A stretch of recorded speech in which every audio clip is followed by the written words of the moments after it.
Hello, everyone.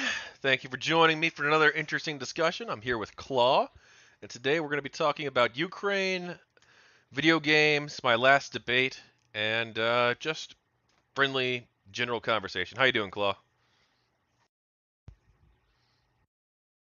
Not too bad, not too bad. Just sorry we're late. Got off work a little bit late myself. Went to go get some food. That took a little bit longer than expected. So we are starting about 8 minutes late here. I do apologize. But yeah, so you saw my debate with Andy P. More of a casual debate. But what do you think?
Um, but besides that, I thought most of it was fairly well reasoned.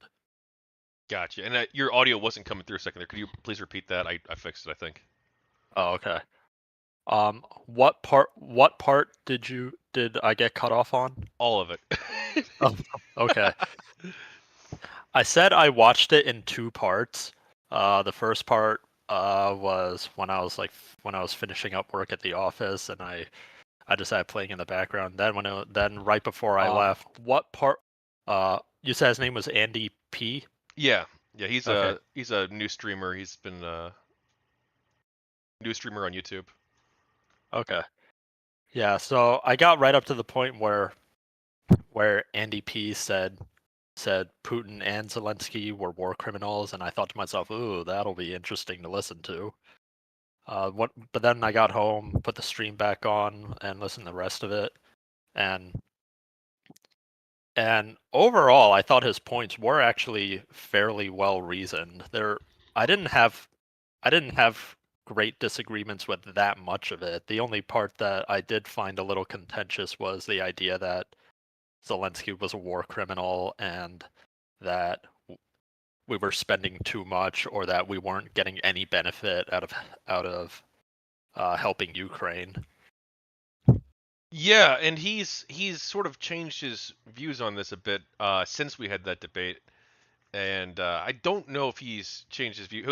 He hasn't changed his views on us supporting Ukraine. He still thinks that the United States shouldn't do anything because he thinks that the United States, I don't want to put words in his mouth, but from my understanding, he views the United States as being morally culpable for the war happening to begin with. And so therefore the United States can't get involved even though Ukraine is morally justified. Yeah, that's actually a line I've heard a lot from multiple from multiple sides of the political aisle. Well, um, kind of goes back to our old discussion on international relations, like idealism versus realism, and then it also goes back into that whole idea that we promised the Soviet Union we would not expand NATO. There's some there's some truth to that, but it's a lot more complicated than I think a lot of people realize. Um, but kind of on the topic of previous stream you had with him, I think 2 nights ago or something. What I didn't get a chance to watch all of it. Was there what else was really discussed that maybe wasn't discussed in your first stream with him? Well, it was mostly about the GOP debate. Like that was the main topic that we sort of agreed upon to discuss beforehand. We did talk about Ukraine just a little bit. Okay. So Um, unfortunately, with Ukraine, I don't think anything else was really discussed. He did just bring up this article that he says convinced him to change his mind on Ukraine. And I think he posted it in the general chat in the Discord. Or well, maybe not. I'm sure if I could ask him, he could probably send it to me. But no, you didn't. I mean, it was a pretty casual conversation, and we only went for like an hour, so you didn't miss too much. right. Okay. But yeah, I know you. We discussed his position on. I don't want to talk too much about it when he's not here to defend himself, but it sounded a lot like his position that he stated, and he said he wouldn't phrase things this way himself. Is more or less that it's better to live a slave than to die free. That that the absolute worst thing that could ever happen is death, and therefore any amount of human suffering caused essentially up to the point of death, but not death itself, is preferable. So it's like it's better to live under the Nazi or fascist regime almost, or live under this Putinist regime than it is to fight against it and potentially die in the process. Like that's sort of how I read his view. And he didn't even disagree with me too much on that. He just said he wouldn't frame it in that way. He wouldn't phrase it that way. Yeah, I do actually remember that part of the stream. So I think I kind of understand what he was referring to. And honestly, I don't think I can really agree or disagree with him because that seems to come from a position more about how you just view life in general. I don't really think there's a right or wrong answer to that. Instead, I would really say that you might think that but it's worth noting what the Ukrainians think about the position or about that premise also. And and I remember I think he was saying that Zelensky should just sue for peace because if the war continued there would be greater loss of life even if surrender meant living under under a puppet government installed by Putin. Uh, so by I think every measure that we found, Ukrainians are largely against that idea that they should surrender to Ukraine. I'm sorry that they should surrender to Russia. Yeah. um, yeah, that Ukraine should surrender to Russia. And I think there's a lot of historical reasons for that. Um, just mostly going back to the whole idea that Russia relations between Russia and Ukraine um, among the elites are fine, but among the general populace, it's either been apathy or maybe some kind of degree of dislike, and it really exploded into hostility after Russia and Ukraine 2014. But I wouldn't have exactly called Russia and Ukraine.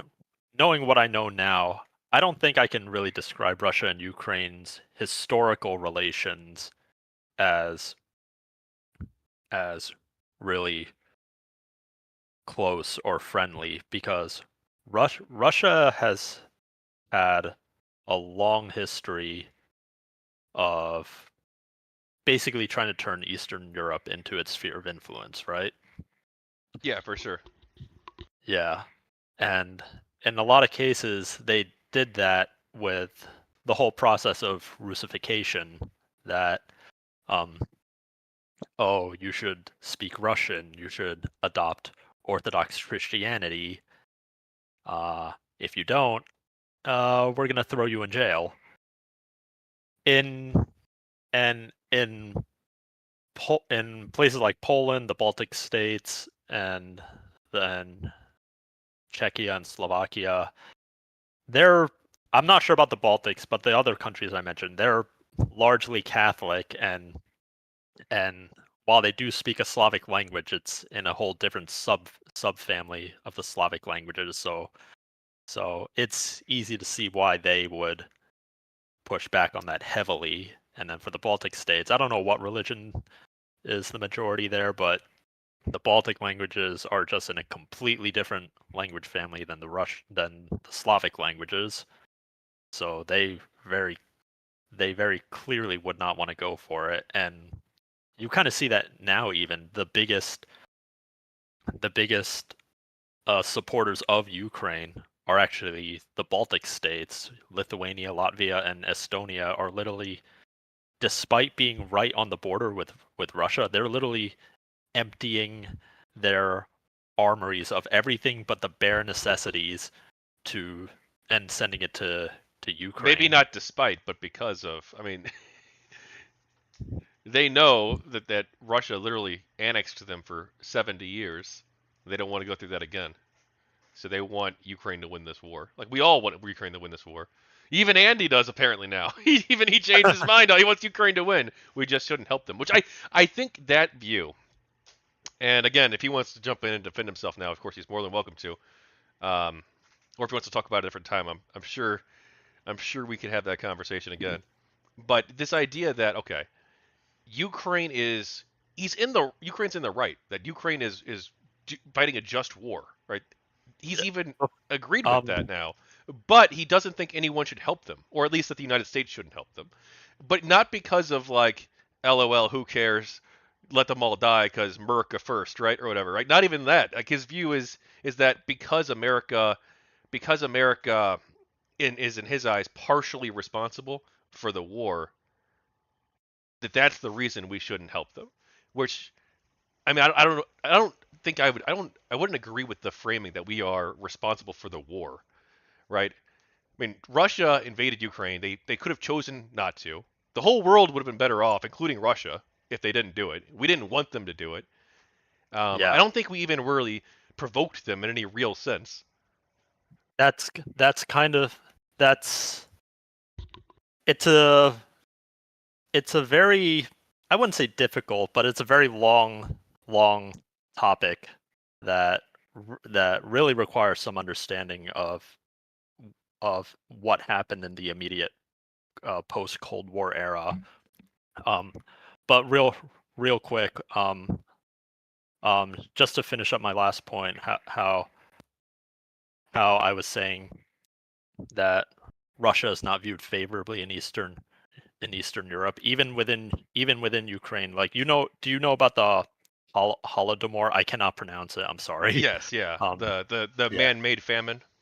yeah, and then also the displacement of the Crimean Tatars, and I think that the Tatars in general. I don't think they're just restricted to Crimea. Um, but yeah, basically that's just an extension of the whole Russification process, and basically kind of driving out the original inhabitants of of the land basically, and replacing them with Russians, which to be fair everyone kind of did back in that whole colonialist era, but Russia didn't really seem to grow out of it, kind of as evidenced by what happened last year.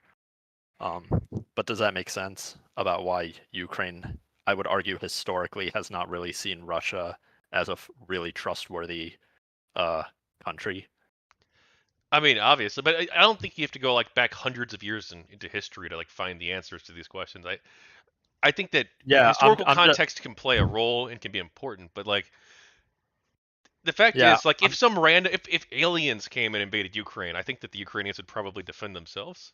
Like I yeah, don't think I'm we just need to say it's only because of this or it's mostly because of this. And I don't think you even hold that view, right? You're gonna caveat it in a second, I'm sure. Yeah, I'm just saying that that these kinds of behavior from Russia basically establishes a pattern, and the pattern has continued to the current day because like Russia was signed I think there was a Budapest memorandum, which basically had Ukraine denuclearize in exchange for security guarantees. It's probably a little more nuanced than that, but you kind of understand the point, right? Yes, I'm aware of the Budapest Memorandum. Yeah, and also because of stuff like that, there's a general perception both in Ukraine and in Eastern Europe in general that Russia just can't be trusted even if they sign a peace treaty, and a lot of that's why a lot of Ukrainians wouldn't want to go the slave route. They want to go freedom or death route. Um, Right. Even uh, if they sign a yeah, deal with them now, who knows if they're going to honor it? Yeah. yeah. So that's really the whole point of that. But yeah, that's my spiel on that. Moving on to the whole Western uh, culpability in this. So it largely starts back with the idea that when Germany reunified in 1990, um, there was basically a lot of talks between the the the U.S., the EU, and the Soviet Union about what is Germany gonna do? Uh, how are they gonna fall in the in this network of security alliances we have? And because excuse me, sorry, I burped a little bit. I have a few bottles of Gatorade next to me. Um, because because it was the East that collapsed, the communist part that collapsed, the West basically took it over, and having been supported by NATO, they kind of wanted to fall under the NATO and EU umbrella. So the agreement that was reported to have been made was that the U.S. promised the Soviet Union that NATO would not expand west of Germany after German reunification.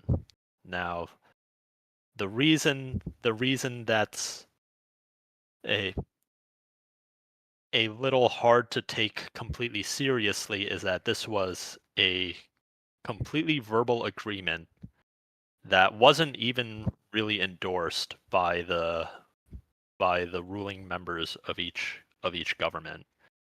Right. Um, Gorbachev didn't believe that he had made such an agreement. okay, yeah, so you know, even Gorbachev himself, when asked, will point out that it was if there was an agreement, it was at best a gentleman's agreement. Nothing was written down, nothing was official, and nothing can really be considered legal in that context.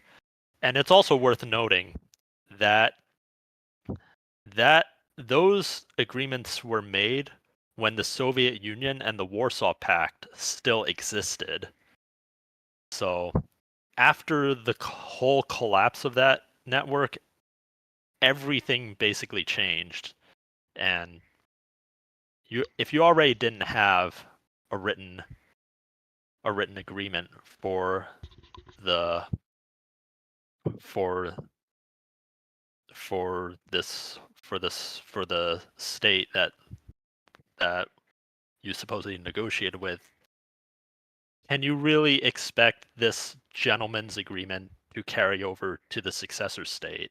And I think a lot of Western scholars, especially now, would argue that no, you can't really consider a gentleman's agreement like that to apply to a successor state. It shouldn't have even have applied to the previous state. Does that make sense? Right. It's such a weak argument because obviously diplomats are going to be discussing things over with other countries and other leaders, and their counterparts in other countries all the time, and there's never any evidence that this was ever agreed upon by the United States or the Soviet Union at the top levels. And Gorbachev himself has said that this wasn't an agreement that he'd made with the United States. So at best, you have some diplomats talking with other diplomats saying that this is probably how we're going to proceed on this. And I don't think that probably should shape foreign policy of either country for decades to come. Yeah. Um. Especially since, like you Back said, the whole world changed, right? The world in 1990 was very, very different from the world of 2020, right? We're so far removed Not even from that. The world of 1990 was very the different world of from the world 1992. of 1991. Yeah, yeah. Like you literally, like just look at a map. You can see like this drastic change. Like holy shit, the entire Soviet Union collapsed. Where once there was this massive Soviet empire and the Warsaw Pact, you now have like 15 independent countries. You've got a civil war in Russia and Chechnya. You you've got like this. Like, the whole world changed, and like obviously the way we're going to respond to this new world is going to be different.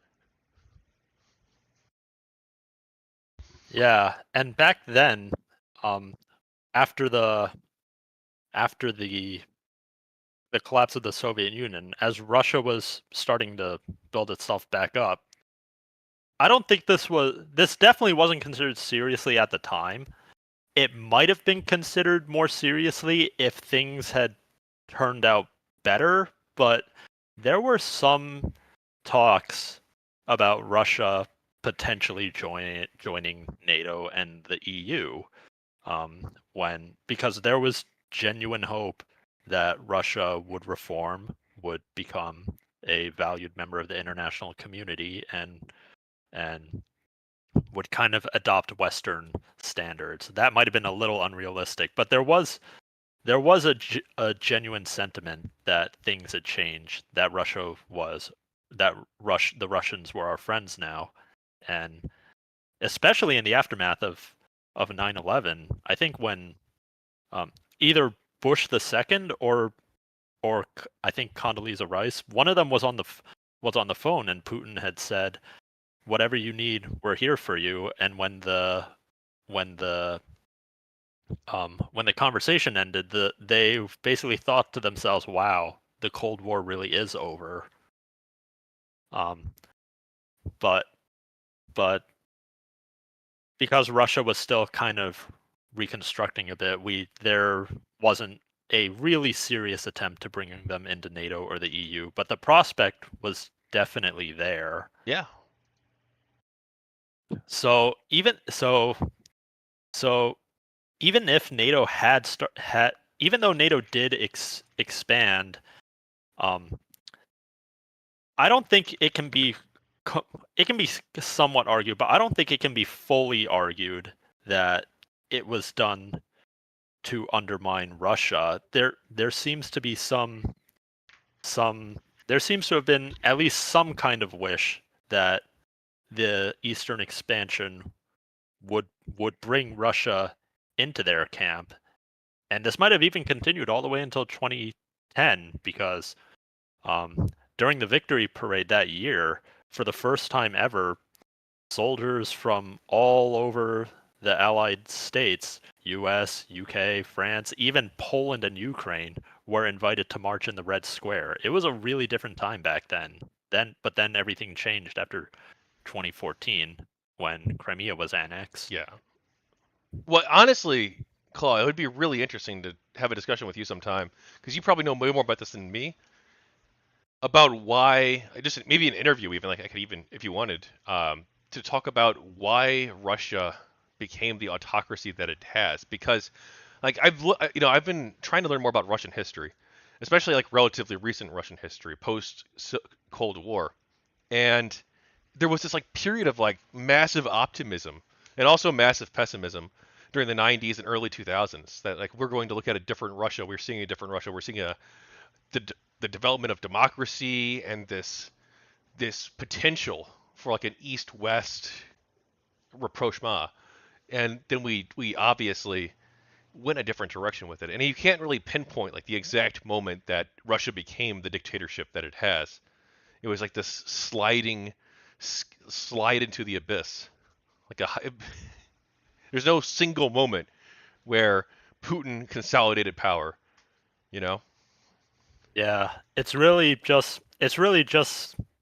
you kind of have to look at a series of events across Russian history to kind of get an idea of what happened. I think I even talked about it with you a bit during our democracy discussion, because I mentioned Russia's kind of history under the Mongols and all this stuff like that, and kind of the institutions that had developed that kind of prevented political enfranchisement. Do you remember all that? Yeah, we did talk about it briefly. Actually, we Yeah. it's so interesting though too because like, do you think that anything? Do you think it could have gone any other way, or was this basically the outcome we were most likely going to get either way? Because I know you have held the view before that any sort of democratization movement in Russia is probably going to be relatively short lived because they don't have the political culture for it, the historical conditions, etc.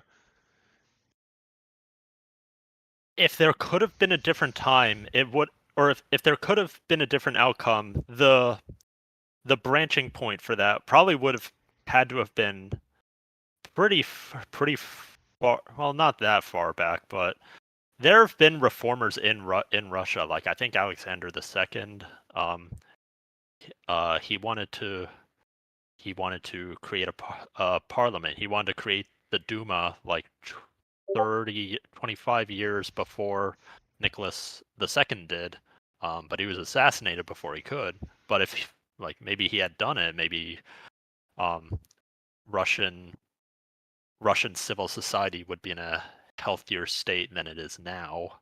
Um, but there's really a lot of there's really it's really hard to pinpoint an exact time. I only picked that one because that's what I remember from AP World History. But there because because Russian history has just been characterized so much by exploitative institutions, um, it's really difficult to say what could have broken those institutions or reformed those institutions. Well, you don't think that had we seen like like Gorbachev and Yeltsin spat, if Gorbachev had come out on top of that, and we saw a more internal and more gradual internal reform of the Soviet Union from within, that we Mm, would have seen possibly a different future. For something that recent, well, I think you would see, and also I don't really fully know the details of the spat that Gorbachev and Yeltsin had. So it's a little hard for me to even just say what would happen if things had changed. Um, Well, I think there were many I, points at which we could have seen a different Russia, but I think here's where I think, like, if you want to get back to our fundamental disagreement, I think that you're much more like, well, look, this has historically been that way, so it's probably going to be that way for a very, very, very long time, and there's not likely going to be any major changes here. Not just with Russia, but with like other states, and the sort of general political status quo will basically be maintained, right? That's your view, right? I would say um, I would I think it's less that it will never change. It's more that it's going to take a very big shock to the system to change the institutions in Russia, because several hundred years of of the state and the institutions exploiting the people and building this system of elites is going to be very difficult.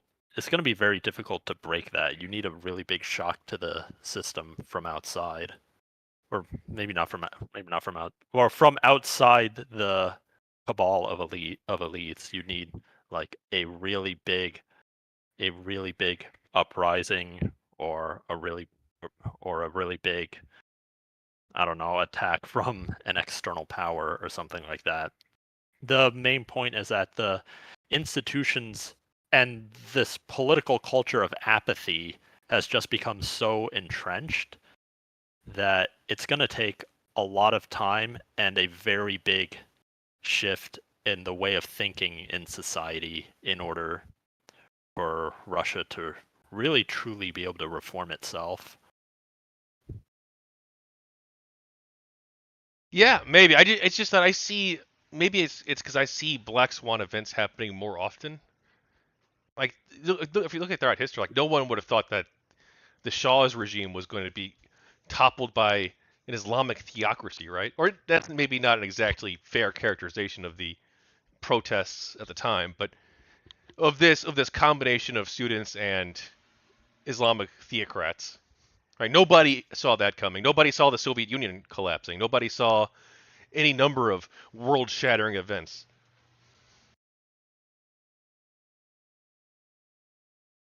Um, yeah, I would.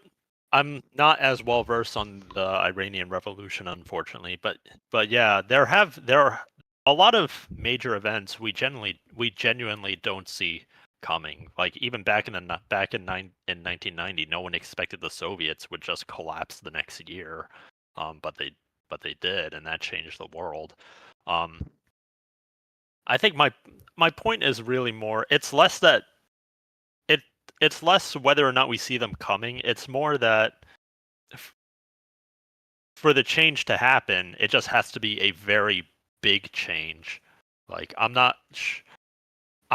I'm not sure that gradual protests are like kind of the stuff that Navalny tried to do are really going to be able to change much because the institutions have grown so entrenched and powerful that those kind of smaller grassroots stuff is very likely to not succeed unless they have very wide support among the majority over 50% of the population. Yeah, well, it's interesting too because it does seem that I'm generally pretty pessimistic when it comes to like, oh, this protest is going to topple Russia, right? Because of more or less the same reasons you've outlined, that the institutions are so solidified. Well, actually, I don't know if that's true anymore. Like, I'm not sure if the institutions are as solidified now as they were 10 years ago. I mean, we did literally see the Wagner group literally taking over Russian cities, right, with no opposition at all or very little, and the president's own paramilitary forces staging a coup against him. The thing is, though, Prigozhin and Wagner and the Internal Security Force, I think they're called the Rosguardia.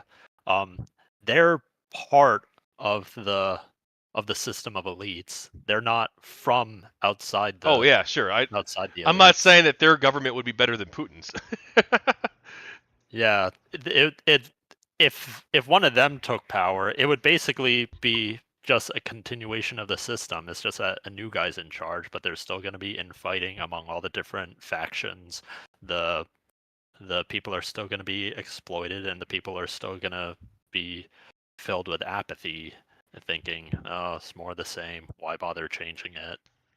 Well, speaking of Prigozhin, did you see the news that he's likely dead?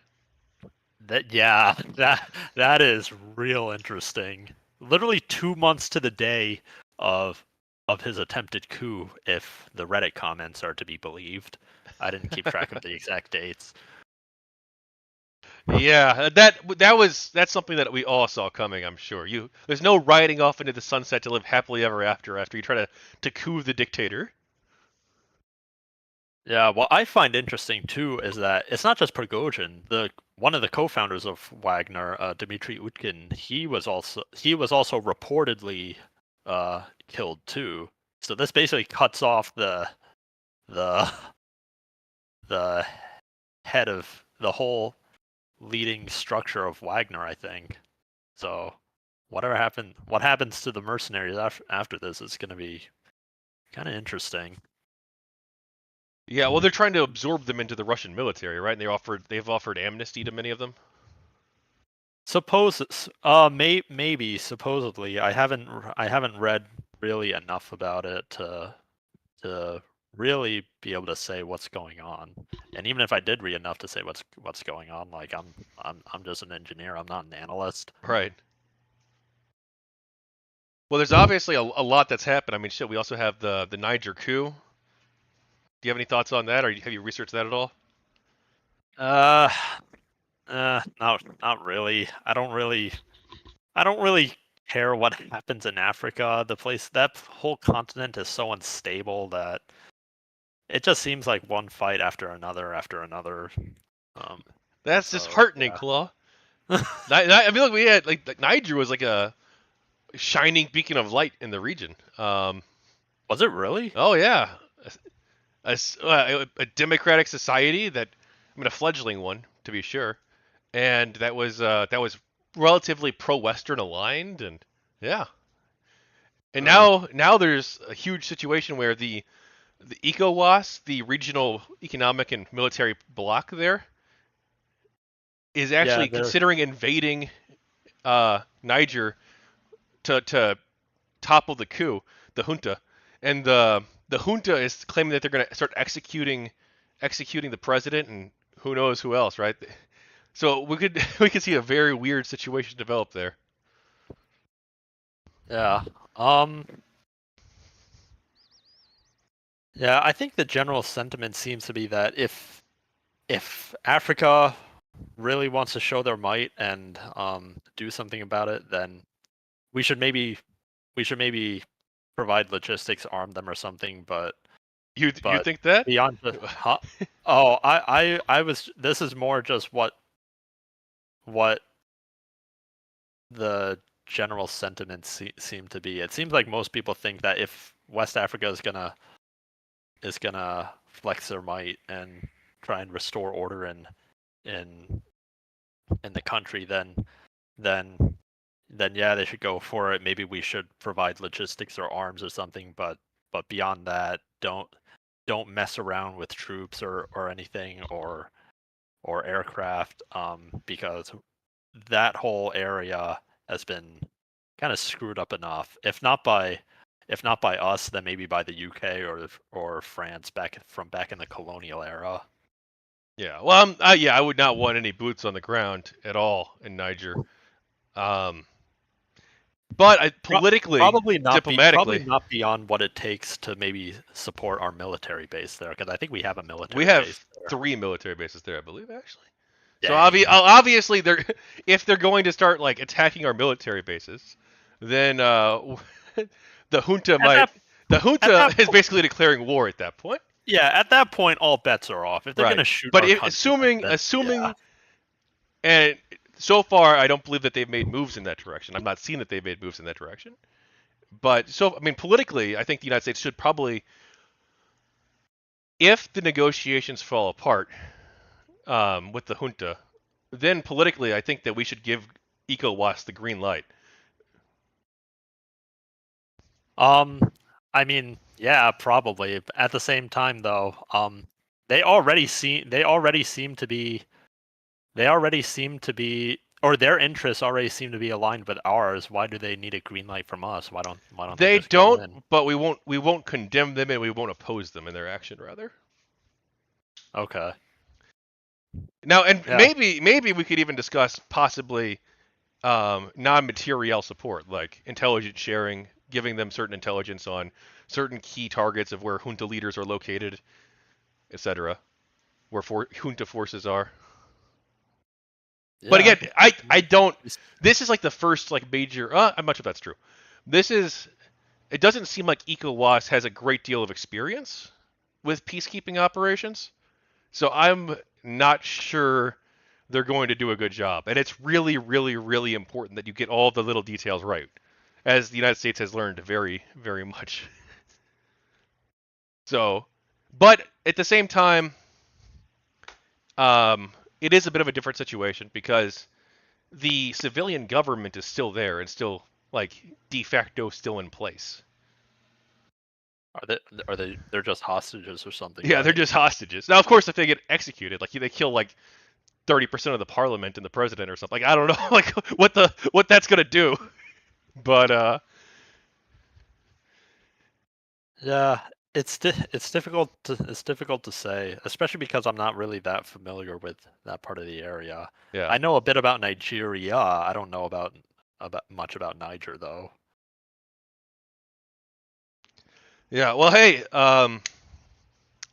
you said you're probably not gonna watch the debate, right? Not likely. There was really only one other thing that I had in mind regarding Ukraine. Yeah, no, go ahead, Uh, bring it up, man. yeah, it's it was mostly going back to the point that um so I think we've covered the whole Western culpability thing pretty well. I think as you can tell, I don't agree with it, and some of the arguments made in support of that idea, especially by international realists like Mersheimer or even Chomsky, who are both on different sides of the political aisle. I don't think they seem to hold much water, but that'll keep us here longer than you have time for. So I'll get into that later. Well, I still Um, have. I could probably do another 20 minutes. But I do have to. I'm gonna buy some snacks. I'm having like a friend over to watch the debate. So, which I oh, mean, shit, fun. dude. If you had nothing else going on, you're welcome. Yeah, I don't want to be out too late. I have to go into the office early tomorrow for a one-on-one with my manager. Um, Uh, nothing bad. It's just our standard 2 week one-on-one. no, I get it, But man. Those yeah, weekly interviews, I got to do them at where I work too. Or not yeah, interviews, but conversations. You know. yeah. But yeah, the only other thing that I really wanted to maybe talk about was the idea that we're not really getting anything out of supporting Ukraine, or that it's not in our strategic interests to support them. Um, so I cannot find this this post anymore. Someone on our conservative made a really good write up we should of why, even from a purely self-serving point of view, we would arguably profit more from aiding Ukraine than just remaining neutral in this conflict. I can't find it anymore, and it should probably maybe only be taken with a grain of salt. But I found the arguments Oh, compelling, thanks for the so follow, Eliafu. oh cool. Um, but yeah, from a so I kind of understand the appeal of neutrality, because that was literally part of Washington's farewell address, that we shouldn't get involved with European wars. But at the same time, 1797, I think. Yeah, 1797 versus 2023 is a very different Yeah, world. 1796. Yeah, I just looked it up. Okay. Yeah, Uh, that it's such a different world, and this is something we actually talked. I'm not sure if you saw that part of the conversation with Andy, but that's something uh, we talked about. yeah, I probably did, and I just glossed over it or something. But while while being neutral is nice, that was that was in a time when we were in a multipolar world, and we weren't all that powerful, and also we weren't globally connected. Globalization didn't happen until 200 years later. Um, Now that the world is kind of connected, and we're in a unipolar world, if if we if we don't try to maintain the this system of what I think has been colloquially called the rules-based international order, it would make global politics much more unstable for the foreseeable future.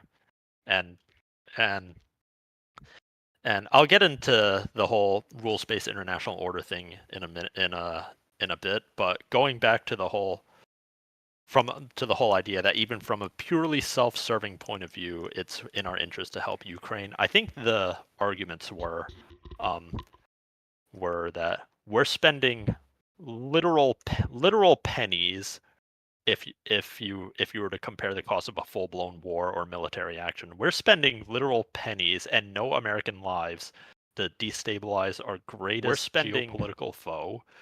We are literally cleaning out our armory of stuff that we don't need and is getting decommissioned, and and finding a better use for it, using them in arguably what they were designed to do, kill Russians. Instead of paying for the whole decommissioning process and spending time making sure everything is disposed of properly. And while said weapons are being used, we're also getting feedback and data back from the Ukrainians about how well they perform, how well they met their requirements, how well. True, actually. That's a really interesting point that you don't hear brought up. Sorry, go ahead. Yeah. Um, we're literally using these instruments for the purpose they were designed for, and now we get to see firsthand or maybe secondhand how well they do in the job that we designed them to do. And then kind of as an extension to that, it's now aiding our research and development. Okay, we know what the Russians are capable of. We know what our weapons are capable of. Let's see how we can improve that. So now Phantom works at Boeing or Skunk works at Lockheed Martin. They're probably looking over all this and trying to decide, all right, how do we design our next weapon system to capitalize on this. And and these companies are also getting paid for it. It's supporting American jobs, it's supporting research and development, and it's supporting American business. The only downside is that it's the military industrial complex, and we all know the mixed feelings we have about that, you know. Well, I defended the MIC a little bit. Not really. I'm all for there being like a very robust defense sector because the United States needs a robust defense sector. That means we probably need to have more defense firms competing than we currently do for bids and proposals and new ideas. I defended Yeah. that against Andy in the second conversation we had. Oh, I what do you think say? he's much more skeptical of the MIC. I don't want to put Okay. words in his mouth, so I'll let him defend his view Yeah. if he wants there. But yeah, I mean, I get it. Obviously, you don't want to. We actually more or less agreed because he's pretty much he talked about antitrust too, and he's much more in favor of breaking up large companies as well. So we'd probably have like some agreement there that maybe the defense sector is one where we could use antitrust laws to try and create more competition. May There's definitely an argument to be made for that. I'd argue we should devote antitrust to other industries first before looking at the MIC, but I mean, it's not a bad premise. I just say it's a little lower on our priority Yeah, I'm list. not. Yeah, obviously, like I mean, personally, I probably support antitrust. Look at a wide array of fields because it seems like we've massively concentrated a large number of industries where there's like three or four competitors at most that dominate, 95% of the market share. And this has, I think, massively negative consequences for consumer goods, for innovation. I mean, sorry, consumer prices, for innovation, and for just living in a more pluralistic economy. Yeah, this would be a good discussion for another video because actually, oh, excuse me, sorry. Because w- um, everyone kind of everyone has kind of been clamoring for stronger antitrust enforcement, but at the same time, you see some examples of it being enforced in really questionable ways. Um, like for example, um, I'll just spend like a minute or two on this, but we can have a more in-depth conversation about this later. Um, did you see the FTC's argument during the Microsoft Activision acquisition? No, I believe you mentioned it, but I've not seen it myself. they were an embarrassment. Even PlayStation fanboys were saying, "Yeah, eh, there is no way the FTC is going to win their case against Microsoft, and I want them to win against Microsoft." Um, and I think it was, and I think the performance of the FTC was so bad, not just in that lawsuit, but kind of in other recent lawsuits under the direction of Lena Khan, who I think is the current head of the FTC. They were doing so bad that Congress reduced the FTC's funding by something like 25% or something like that. Yeah, I hadn't seen that. Yeah. Um. Yeah. Another day after you've read up on it a little bit, maybe we can talk about that. The FTC case in particular, or antitrust more broadly? Both. Potentially. Yeah, that's a lot of research. So we'd have to set that up like 2 weeks in advance, so we both have Well, time if to. you want something a little more limited, we could just go over the FTC stuff. Although I would mostly talk about the Microsoft versus Activision thing because that's what I probably really paid attention to most. Gotcha. Yeah, I mean, I'm definitely open to discussing antitrust laws and the direct application thereof. I think it's an interesting topic that one I don't know enough about right now to really have a firm opinion on any specific individual case.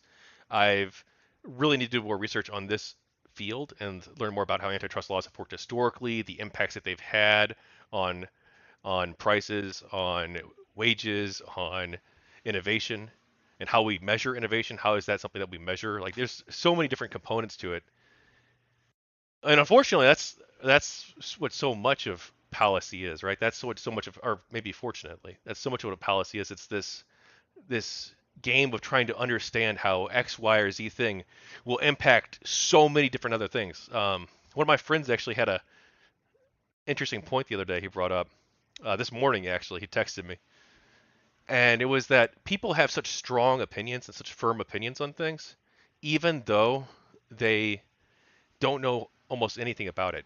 Like they'll maybe like read one article or even just like see like a meme on Facebook, or they'll hear like a 20-second clip from their favorite, podcaster or whatever talking about something. And now they'll have some super hardcore strong opinion about something when they know almost nothing about it. And I see so many other people who operate in this way in the world. I used to be that way myself, you know. And it's I, I, it's I was I was too. I think probably for the same reason. there's just so much there's so much that you have to understand about the Yeah. world, and most people don't have the time or the inclination to do like actually do the research and like figure out why it is that we should do X, Y, or Z thing. They're just like, oh no, I heard this argument, I'm gonna parrot the talking points, and that's it. And I don't know how we solve that. And maybe there is no solving it, right? Like part of it probably is that people have like partisan loyalty, or like they when I say partisan, I mean like towards the end group. So like you're a conservative, you don't really care about abortion, you're conservative for other reasons, but they're It's part of just your coalition, and so you're like, whatever, I'll throw them a bone and be like, oh yeah, whatever, I'm pro-choice, pro-life. And yeah. now someone questions you on it, and you're like, well, fuck, I don't even care about this topic, but I'm just gonna Yeah, spout the it's talking points I've heard since I don't even care about it. yeah, it's just tribalism, which has been a very common thing, and social media has just made it worse. Um, because every one thoughts don't carry over text very well, and two, um, social media breeds echo chambers, and when someone questions their echo chamber, you naturally get defensive. Um, yeah, it's just a sad reality right now, which is why I really wish Facebook and Twitter would just go out of business. Gotcha. Oh yeah, I wasn't trying to be rude, Eliafu. I just meant that we are discussing Ukraine now. We were discussing Niger earlier. So Yeah. it's interesting too because one thing that Destiny brought up recently. Are you familiar with him? Uh, I mean, you've mentioned him, but I haven't watched any of his stuff. Is this still Ukraine related? Because before you move off Ukraine, I actually want to finish my very last No, point this was about this it. was to our last point, so I'll very quickly go over one thing Okay. he mentioned about like the people having like strong opinions. He didn't talk about that particularly, but he talked about like the specialization of labor and how it seems like people in hunter-gatherer societies, you can more or less do all the things that there were to do in the world, right? If you were a hunter-gatherer, whether you were a man or a woman, you probably had like some understanding of how to cook food, how to make clothes, how to hunt, how to build like a tent or whatever, right? You had like all the things that you needed to do or even could do in the world. Like you knew how to do them. And then as we specialized with agriculture, you had to have like a degree of trust in other people and trust in institutions and like a social trust because okay, now we're getting really specialized in the kinds of work that we're doing. And so like the average person doesn't know how to create a treaty with another empire. The average person doesn't know how to like necessarily like run a um, massive industry or be a blacksmith or a carpenter. Like these are very specialized skills. You don't understand how that works. So you have to like trust that like the carpenter did a good job. You have to trust that like the ambassador made a good treaty. You have to trust that X, Y, or Z thing or person in our society or institution in our society is operating in good faith to some extent. And as we become a more complex society, that specialization it becomes much bigger too. Now it's not just like okay, you made a chair because you're a carpenter. That's a specialized skill. Now it's you have like an entire government agency, and then there's like an inspector general within that agency. And the inspector general is a watchdog of the agency and investigates alleged corruption within it. And like there's whistleblowers who report to the IG, and like it gets so complicated that it breaks down trust because to some extent, or it makes it harder for people to understand what's going on. They don't understand the world. Like the average person doesn't understand how computers really work, right? They don't understand how their car even really works. They don't understand how complex government structures work. They just don't understand it because it's so much more complicated. And so you have to rely on trust. That you have to trust that the the institutions are doing a good job. And the institutions have sometimes failed and sometimes done bad jobs. We've seen this like during COVID, for instance, or they mistakenly believe that if they lie in the short term, it will help them in the long term. Like we're going to lie to people about masks, and then because we don't want them to go out and buy all the masks up, right? That's what Fauci even admitted, right? Or the federal government even admitted that they lied about that so that they would prevent a mass panic. And so Yeah. they make these massive failures. And then everyone, of course, rightly critiques them for those failures. But the institutions themselves, they need to do more to regain people's trust when they make these mistakes. And they need to try to like be very careful not to make mistakes in the future, which of course they always are. They're always going to make some mistakes. These are massive institutions with tens of thousands of people. Sometimes shit just happens, right? Yeah. Sometimes you get things wrong. Even if you're operating in good faith, you're going to sometimes get things wrong. So like we both need better accountability so that they don't get things wrong, or so that they get things wrong less often. And when they do get things wrong, they quickly own up to it and make the necessary changes to try and prevent that from happening again. But also, we probably should like understand that like the CDC is not going to be a perfect institution that's going to get every single thing right. And they don't necessarily need to get every single thing right in order to function in the world. They should just try to get as much right as possible and do more good than bad and do as much good as they possibly can. Yeah. I would say I agree with that. Um. There's a bit more I could go. There's a bit more that we could talk about it, especially with the way with with how COVID was handled, and also how you said like Fauci literally said the CDC kind of sent. I don't want to use the word lie, but they didn't tell the whole truth to avoid a panic when maybe they should have just been more upfront and all that stuff. Well, it's so Um, interesting too because I feel like they would have been so much better if they just correctly and accurately just talked about the level of confidence they have in their assessments, right? If they would have said, "Hey, look, there's this new virus. We don't know that much about it because it's a novel virus. We're studying it as best we can and as quickly as we can, but there's not a lot of good data. We don't necessarily know what policy measures are going to be the most effective. We've looked at other pandemics that appear to be airborne, and here's the recommendations that we make, but we don't know for sure that all of these recommendations are going to be useful or how useful they're going to be. We're going to be studying this very vigorously, and we're going to be updating our recommendations as new data comes in." Right? That's all they had to say. That's all they had to say. yeah. Um, yeah. I don't know. I don't really understand how how a lot of institutions decide to communicate. It's honestly just baffling sometimes. But I think you and I we've we've seen that a little. We've seen that firsthand a little bit more than we would have liked. Um,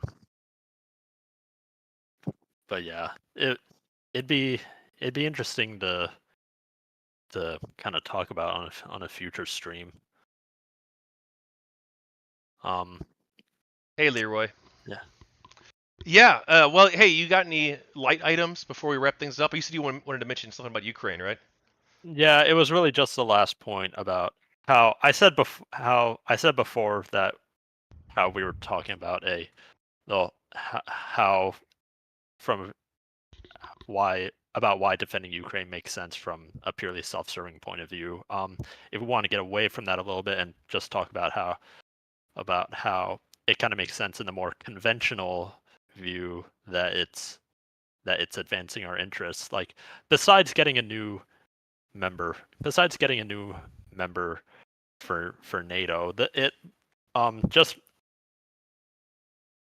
stopping Russia, like I said, kind of reinforces the current rules-based international order.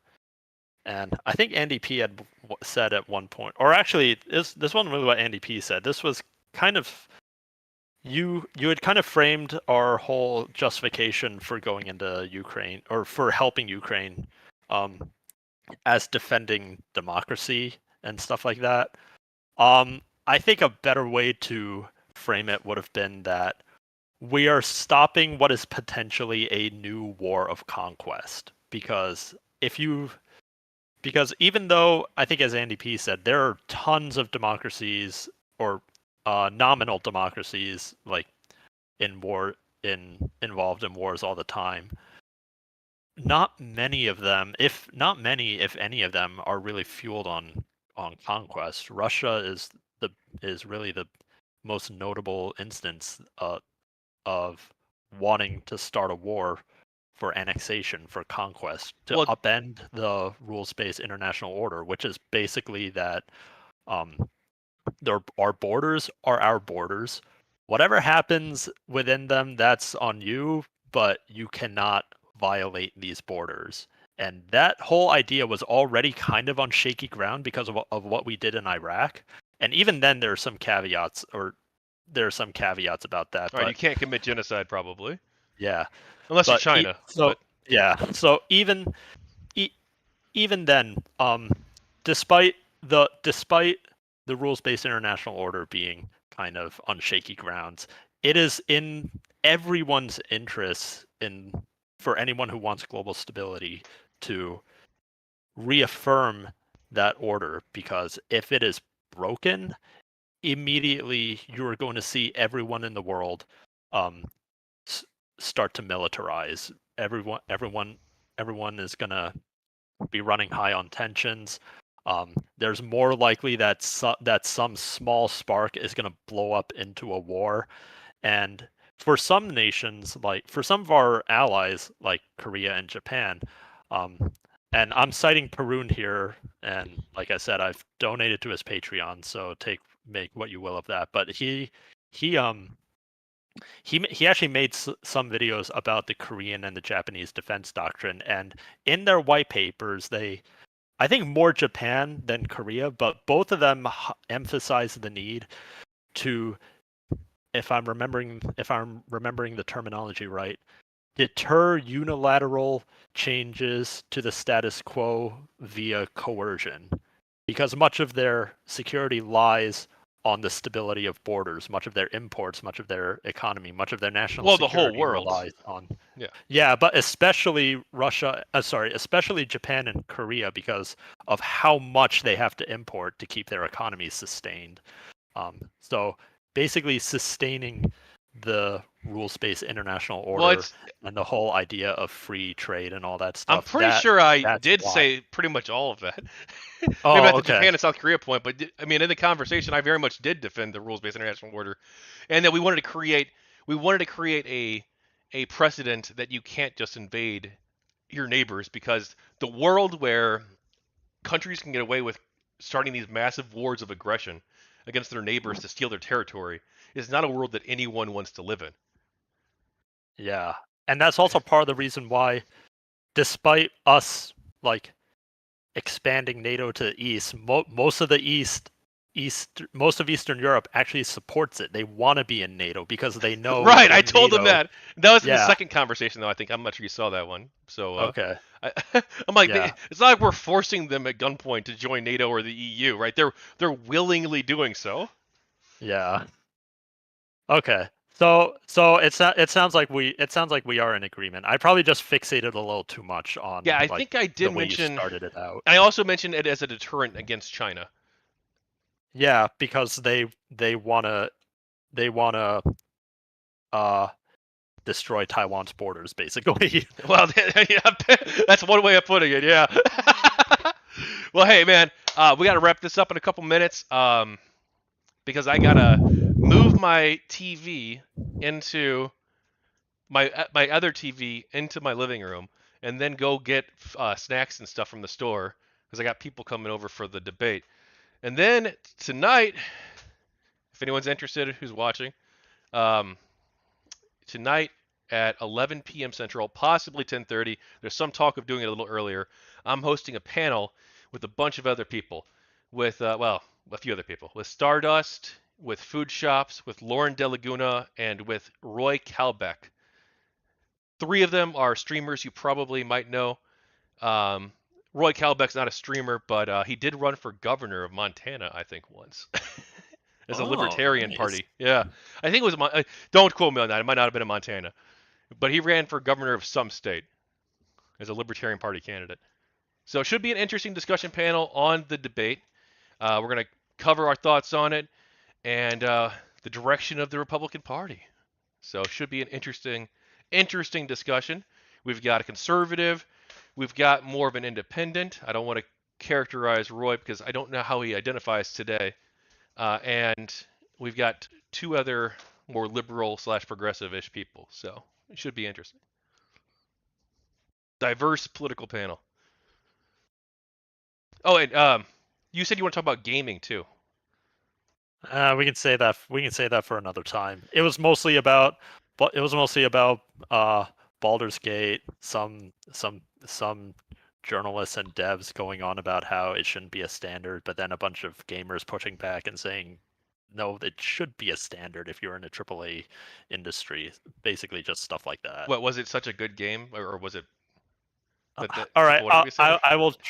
I will try. I will make this as quick as I can. So Baldur's Gate 3 came out 1 or 2 weeks, I think 2 to 3 weeks ago, and it is now the highest rated PC game on Metacritic at 97. It potentially stole the Game of the Year spot from Legend of Zelda: Tears of the Kingdom, and and with it, basically some indie dev said on Twitter, Baldur's Gate is an anomaly. It should not be considered a new standard, which in the context of indie development, it actually does make sense. You should not compare an indie dev with a studio as big as Larian. But then a bunch of AAA devs started retweeting this and saying, yeah, this guy's absolutely right.